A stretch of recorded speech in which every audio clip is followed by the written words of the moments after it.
Šodien Mitsubishi atzina čomi kļūdas pa zondi, uzlikt dzīvos datus. Priekšējā zonde mums strādā ideāli, aizmugurējā mums ir 0. Aiziem atpakaļ. Tātad kļūdas, jā. Kļūda ir aktīva, 0037. NK dačik zadņi, zemes līmenis, jā. Un te ir bijuši caursitieni pirmajā cilindrā, bet uz benzīna strādā labi. Tā ir saglabātā, bet viņam ir gāzes iekārta virsum. To mēs tiksim vēlāk skaidrībā. Nu, pirmais jātiek ir ar šo te zondi. Datu mums nav. Jā. Aiziem vēlreiz. Tātad mums ir dačiks zad, priekša. Vairāk mums arī viņu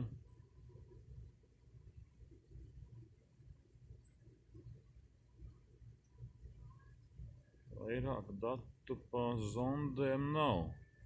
Ļoti labi. Vēl mēs pārbaudīsim ar osciloskopu uz vietas. Varbūt, ka vienkārši vadi kaut kur pušu ir. Tā, nu jā, tas pats uzliekam grafiku.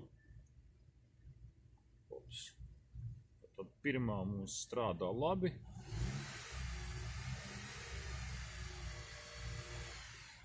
Katalizatoru darbību viņš neredz. Labi, skatāmies, kas tur notiekās. Zonde aizmugurējā mums ir tā. Tagad bišķi gaisma. Šādi te.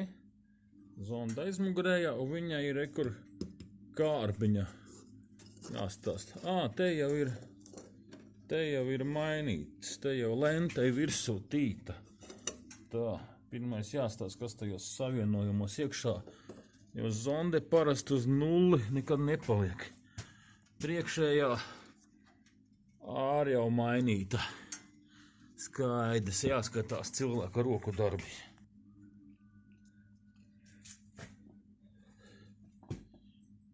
Tā. Nu, šāds te zondes savienojums zem mašīnas laikam jau nebūtu tas prātīgākais. Tā. Šie vadi nelodējās. Šeit vajag, jā, tie man balts pulverītis izbir ārā. Jā, nu kā spīdīgi ir. Jā. Paņemsim osciloskopu un pārbaudīsim signālu. Tad skatīsimies, vai mainīsim zondi, vai tepat vajadzēs vienkārši atjaunot kontaktus. Bet, nu, jā, rekā tie jau, nu, signāls ir vājš. Mazākie oksīdi, nu, skrutka te nedara. Te vajag presējamos savienojumus likt. Un šie vadi nelodējās. Ja kas viņi ir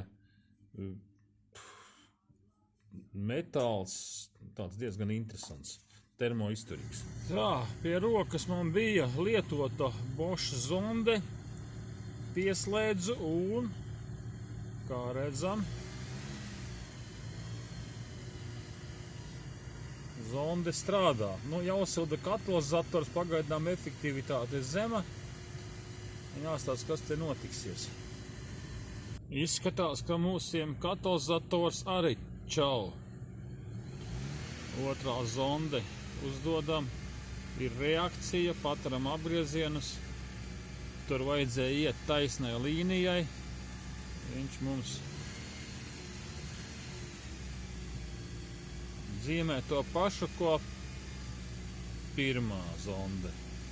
Nu, ieslēdzam gāzes analizatoru, nomērīsim atgāzes.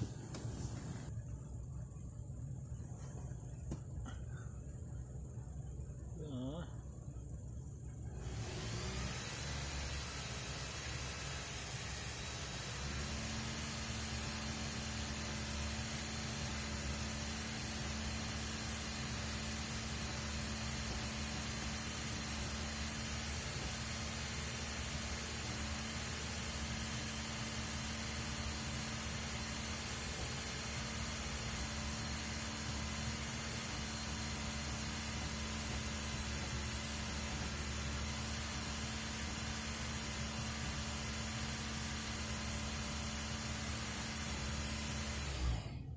atgāzes mums iekļaujās. Zonde gan mums uzvedās.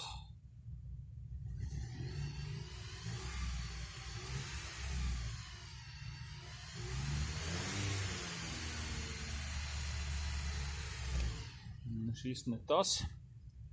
Domāsim tālāk. O, nekā. Uzrāva mums arī katalizatoram ir kaut kādas problēmas.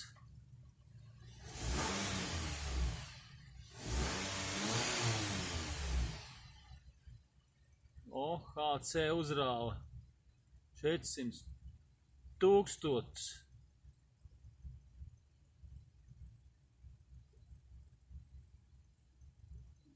Divi komāts. Nu, tagad pārsteidzām uz gāzi. Nu, un tagad te vispār mežā ir. Atgāzes ir debesīs. Jā.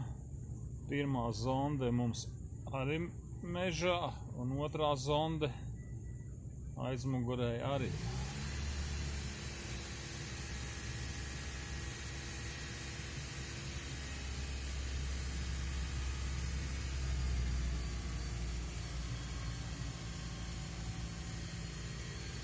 Pieļauju domu, ka katalizators mums ir pussabrucis, viena zonde bojāta.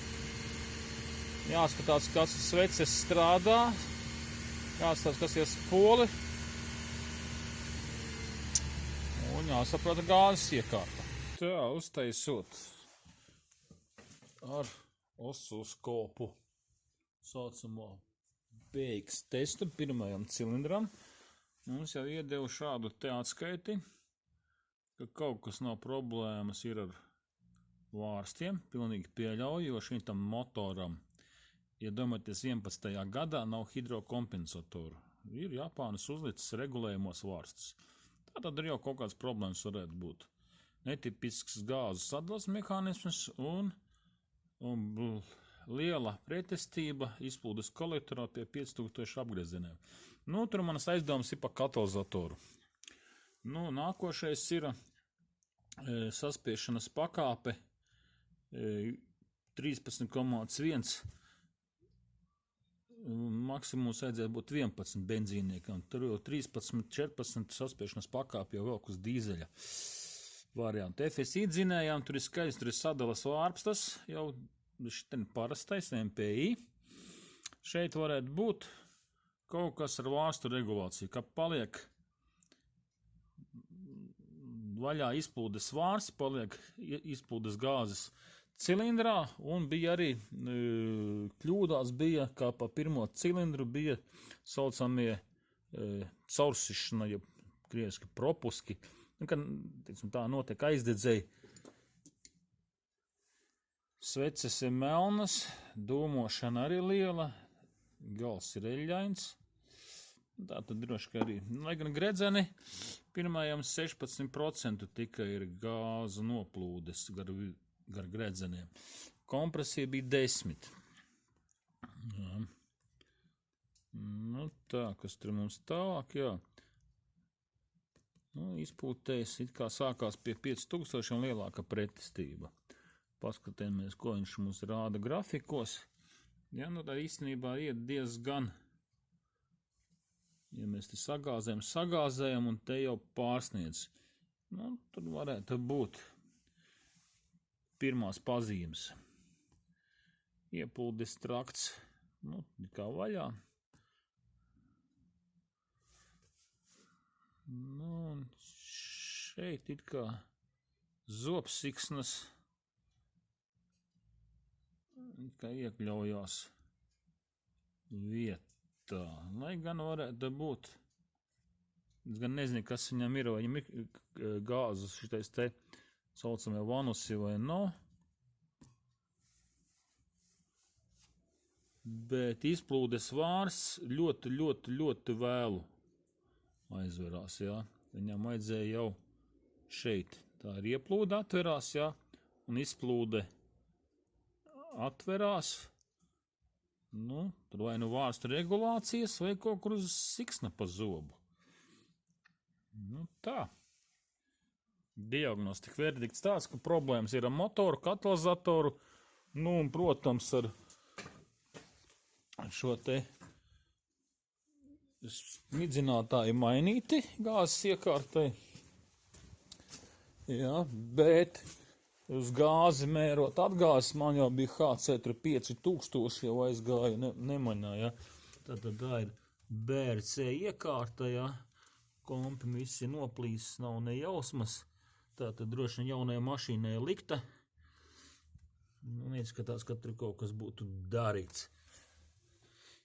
Jaunie smidzinātāji problēmu neatrisina. Kompim pieslēgtos nevaru, ir kaut kāda atslēga uzlikta. Nu tā.